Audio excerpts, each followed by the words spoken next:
Hey, how's it going, guys? My name is Jackie Fish and welcome back to some more Mount and Blade 2 Bannerlord. Today we are diving in and taking another look at the recently updated Roman mod Eagle Rising for the game, and recently the mod itself got a brand new faction. Now this faction is still in the early stages of development. The assets and stuff are going to be, kind of more stuff is going to be added and updated, and kind of, changes will be made. However, it's great to finally get another faction because this is one of my favorite mods for the game. So the faction that did get added is the Scythians. They are still working heavily on the Carthaginians and the Greeks. They are planned in the future, and you can go over to their Discord. I'll leave a link to it down below in the description to check that stuff out if you want to go ahead and find out more about that and kind of when that stuff is coming. They're the next two planned factions, and I cannot wait for them. But today we did get the Scythians, and we're going to dive in and take a look at them, see about their placement on the campaign map, see what type of units they have, and then I'll just go and attack a random lord and we'll jump into a battle so you guys can see some of their units up close and personal. But yeah, as I did mention, obviously the units themselves are going to have more assets and more units are going to be added. This is kind of like their stage one of the faction, which is what they did for the Dacians, what they did for the Gauls, and obviously gradually improve them. I wanted to go ahead and load through a campaign first though, because I wanted to show off some of the really cool units they have, and you can kind of see a bit more of the civilian clothing here as well. Because if I was just to jump into the battle, you wouldn't be able to see all the cool kind of like civilian clothes that are here. So again, right off the bat, you can kind of get that complete like nomadic vibe from them, which looks really cool. And again, I really love I just love these kind of plain clothes. They look really cool, and they'll really immerse you in the settlement itself whenever you do go ahead and kind of just enter a city. You're not just surrounded by Kuzites, because that's the faction that they replace. You're surrounded by the Scythians with their kind of like scale armor, their leather, kind of much more of that more mobility style equipment. So again, we'll just quickly load in. Again, I don't think there's any custom armor here. You can also start to see some of the cool custom shields now, a lot more of like this wicker, more lightly armored weaponry, and they're obviously also going to be equipped with these really cool composite bows as well. These are completely new. I actually believe this was taken, or like not taken, but they obviously collabed with another mod team to add in this bow. I vaguely remember seeing something like that. I could completely be making that up, but I think this was maybe from the Japan mod, the actual big overhaul Japan mod. Maybe I'm mistaken there. If I just completely made that up, I do apologize. But yeah, you can really, these composite bows are super dope and really cool. Again, you can kind of see the different armor pieces that are currently in the game. One of the things as well, which is really cool with the new Scythian faction, you can see that composite bow there as well. One of the really cool things about the new Scythian faction as well is their shields. You can actually have shields like kind of guarding your arm, much like they did historically when you're shooting the bow on horseback, which again is really dope. There's several different shield variants as well, or hopefully be seeing. So yeah, there's no more there that we can see. So let's just dive in, and then we'll jump over and we'll take a look at their starting position. Now, they do plan on adding in several different tribes into the game for each of these factions. So right now, we kind of just have this set up. So if I zoom out for you guys, just quickly do this, and we'll have a nice little bird. So yeah, so you can see, if you zoom all the way out, you can see that the Scythians are now replacing the Kuzites. However, this is not the final kind of idea for them. What they want to do is they want to split the Scythians into two separate tribes, so two separate factions. It's the same for over here as well. They want to go ahead and set up the Gauls into 3 different tribes. They want to set up a Britain faction. They want to set up the Dacians into 2 tribes, the Imperium into 2 factions. The Carthaginians, I'm not sure exactly what they're planning on doing for them, but again, they really want to kind of, this is not the final campaign map. They're planning on adding in different factions with, kind of different variables here and there, so do just keep that in mind. Right now, they're getting all the assets into the game, and then they'll really look to kind of affect the campaign map when a lot of them assets are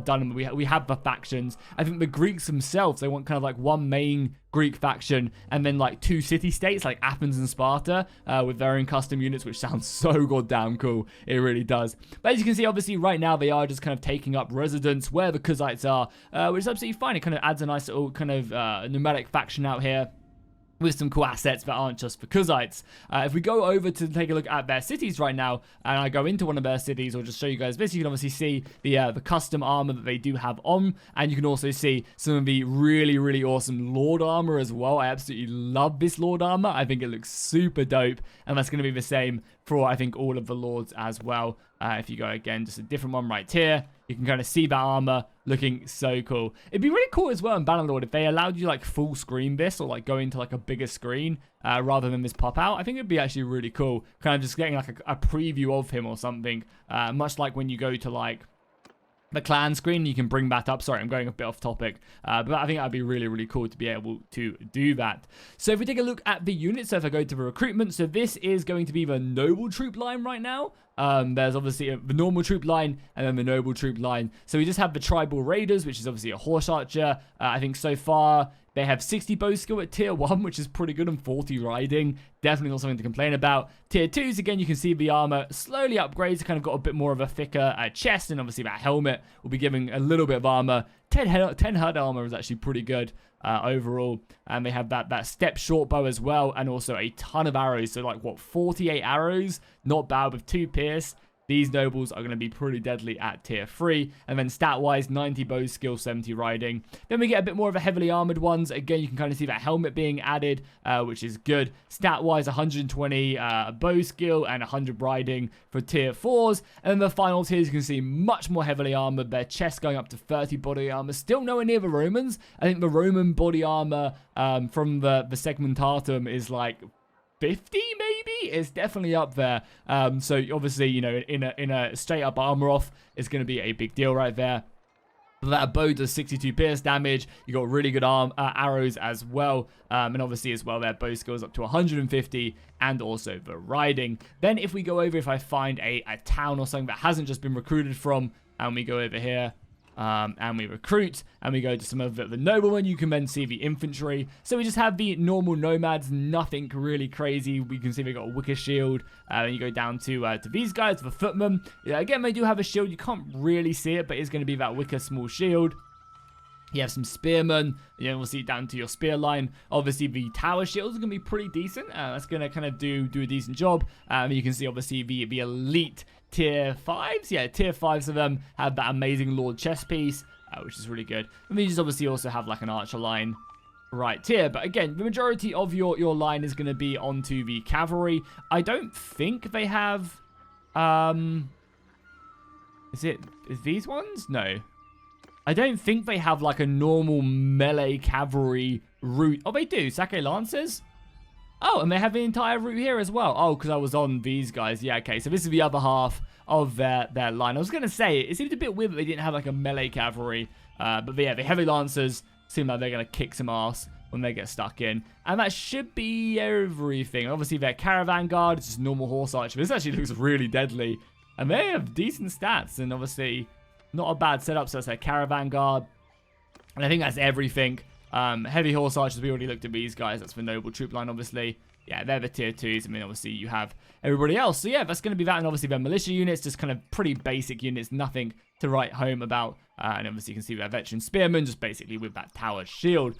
Taking a look at some of the assets, we go over to the cheat menu really quickly. And we obviously, I'm not sure if they're under, so if we go over to the bow stuff and we go over to name, I'm not sure if they're under like the sake or if they're, yeah, so you can see some of the cherry bows right there. I think the composite bows look really nice, and there's several different colors of them as well. Decent stats on them. I really like the striped variant of the bow as well. One of the things I wasn't too sure about was I couldn't really see if there was any horse armors in the game. I imagine that's obviously going to be a pretty big kind of setup right there, is to add in them cool kind of custom shields later on. Oh, sorry, custom horse armors later on down the line. I imagine that's going to be a pretty kind of a pretty big setup. Again, you can see another different type of bow right there as well, the Hungarian bow. Which again looks really good. I love all the, you got an Assyrian bow right there. So kind of small differences to them, but still great nonetheless. I also couldn't see any of their shields as well. But Wicker Square, that's not these guys. Yeah, they should have a handful of shields. Maybe I've just gone past them because I was nattering on. But obviously they also have varying custom shields in there as well. It's just obviously the Wicker ones, which obviously we've gone past. But maybe, yeah, maybe I've missed them or something. Oh, there you go. Here's some of the really cool shields as well. So again, you kind of have this really, really nice setup right there. You have the plated shield as well. So basically a shield that will protect you. I mean, you also have some of the other kind of, these ones actually go on your arm when you're shooting. So they'll kind of protect you a little bit, you know, if you're kind of defending from the right-hand side or whatever side you're shooting. Armor-wise as well, if we go down and we find all the Sake ones, which will be down here. And we take a look at some of the more heavily armored stuff like this, like the heavy scale. This is going to be providing you some pretty good stats. Obviously, 55 body armor, very nice. You kind of got the scale feet as well. So if you want to go full out like Cataphracts style, you definitely can. Have a nice little helmet on, really armor yourself up. Again, I love the plate armor. I think this looks really, really cool, especially on the battlefield. Obviously, you have like the heavier helmets as well, the ram helmets. So you can really like kind of pop yourself up, even though you are kind of more of a light kind of nomadic faction, a faction that's going to be, you know, roaming around. You can still get yourself in and do some really, really serious damage. You even have like invisible braces just to give you armor and stuff, which is also still really cool. And then sword wise, I'm not sure if they have much in the way of custom melee equipment. I'm not sure if that is something that has found its way in for them quite yet. I'm sure obviously they have, you know, specific way of like a Lord's longsword like that, which again, you know, looks fine. Some like kind of horse blades as well, steel short sword, but no, again, their main focus is obviously on the bow assets and everything that comes along with that. So yeah, that's going to be pretty much most of the armor. Again, I don't think there's any custom horse assets like horse armors for them, not that I saw, but I imagine that'll be something that they do want to add, because obviously making them nice and unique will be really, really cool. So let's just jump into a battle against one of the Sake Lords, and yeah, we can take a little bit of a look off close up. I guess I'll recruit some men as well. Wow, that's a lot of money. Oh my god, these Sake horse princes are very expensive. It's kind of crazy. So yeah, let's get rid of a few of them, just so I have a couple men. And then let's just kind of scout around, see if we can find some. There you go, there's a lord right there. Yes, hello, my good friend. So yeah, you can see some of his custom units. He's actually in his normal armor. So that's fine, obviously. But yeah, you can see his units right there, either side of him. So let's dive in. Obviously, we're going to get absolutely massacred. But the whole point of this is just to kind of show off a little bit of the assets. And again, you can kind of see my look right there. I actually did not bring myself any archer, any ammunition for my bows. So yeah, right here, what you can do is you can see the units. You can see that shield is also equipped right there on the unit. So when he does fire, he still keeps that shield up on his left-hand side, which is really cool. We have our flag bearer right here as well. Looking cool. You can also see my bow as well. If we go out of this, you can see the bow and the heavy armor. And you can see some more of the units. So if we just go ahead and go into the camera mode really quickly, again, just to show this stuff off and go off like that, you can see kind of the armor looking very, very sweet indeed. And then obviously also, you can obviously, if I do that and then I do that, I don't know why it has to reset every time when you do that. So you can see kind of the wicker shields on equipped to them, the light units getting engaged. And then obviously if we make our way all the way over here, we hide the HUD a little bit, you can see the horse archers moving in.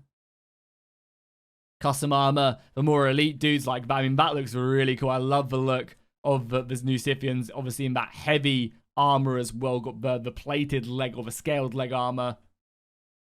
Super dope. Obviously, archers over on this side as well. And then obviously, if we zoom in and we'll take a look at the infantry really quickly. But I think this is a great new faction. I'm really excited for all the stuff they're talking about, like really customizing the campaign map with like the multiple tribes and really like kind of interesting starting positions. I think that's going to be really exciting when they add stuff like that in. Again, you can see the heavy plate right there. Because I think it'll just be really cool having like all these different factions. That's one of the things I think Bannerlord is really lacking at the moment, is an interesting campaign. It's hard to say, but it's kind of true. You know, the game just is really struggling to have an interesting, unique campaign every time. I find that in the most recent patches, where we pretty much have like the same thing happening and no faction really starts conquering the other, which yeah, is not a good thing. It really isn't. It just means that everything is stale until you take over the map, which is pretty boring. But you know, it is what it is. So yeah, it's pretty much going to be the new faction. Hopefully you guys enjoyed this video. If you want to keep on seeing updates about this mob, make sure to go ahead and drop a like and a comment down below. If you're new to the channel, make sure you subscribe. I have some really cool videos coming this weekend. I'm going to be taking a look at the brand new update for In the Name of Jerusalem 2, which is a medieval mod set in the Crusader era. And they recently dropped some gameplay on the new Richard Lionheart stuff, which is super dope. Yeah, which I can't wait to see what they're like. So yeah, make sure you subscribe to the channel. Also, the brand new the MMO Bannerlord mod is getting a big update, a big kind of world PvP with clans and kingdoms, which should be, again, really exciting. Really quickly though, before we do end, I'll show you guys exactly how to update to the new patch, because this is on 1.6.4. Okay guys, so it's really simple to update to 1.6.4. All you have to do is go ahead and right click on your Mount and Blade Bannerlord, go to properties, go down to this beta line, click this button. You'll be on none when you first do this, and then you just scroll all the way down to the bottom and click 1.6.4. Do keep in mind this is obviously a beta build of the actual base game. They'll be updating it, so your campaigns might get a little bit fried because of that. Normally, unless you jump between like these big patches, you're going to be fine with your campaigns. But for the most part, that's how you kind of convert up there. And then if you want to get rid of that, you can go ahead and just click none. It's also great if you're playing a campaign on, say, 1.6.3, and then all of a sudden they update it and you want to go back to it. You can also revert back to allow all your mods to function like that. So make sure you guys go ahead and drop a like and a comment down below, and I'll see you guys in the next one.